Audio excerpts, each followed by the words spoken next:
uHezekeli wesithupha.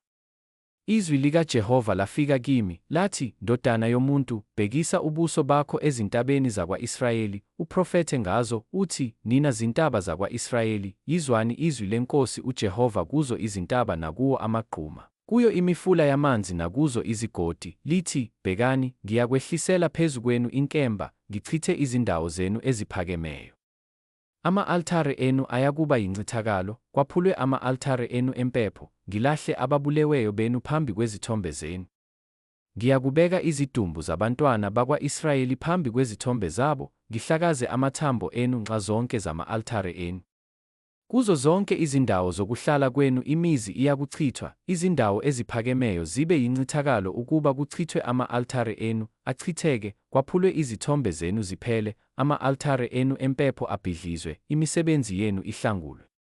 Ababulawayo bayakuwa phakathi kwenu, nazi ukuthi mina nginguJehova.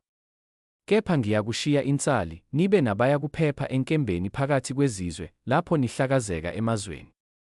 Abaphephayo benu bayakungikhumbula phakathi kwezizwe abayakuthunjelwa kuzo, lapho ngaphula izinhliziyo zabo eziphingayo, ezichezukile kimi, namehlo abo alandela izithombe zabo ukuba baphinge nazo. Banengwe emehlweni abo ngokubi abakwenzileyo ezinengisweni zabo zonke. Bayakwazi ukuthi nginguJehova, angishongo ngeze ukuthi ngiyakwenza lokhu okubi kubo. Isho kanje iNkosi uJehova, ithi, shaya ngesandla sakho, udubhuze ngonyawo lwakho, uthi, maye, ngenxa yazo zonke izinengiso ezimbi zendlu yakwa-Israyeli. Ngokuba bayakuwa ngenkemba, nangendlala, nangesifo. Okude uyakufa ngesifo, oseduze uyakuwa ngenkemba, oseleyo evinjezelwe uyakufa ngendlala, ngifeze kanjalo ukufutheka kwami kubo.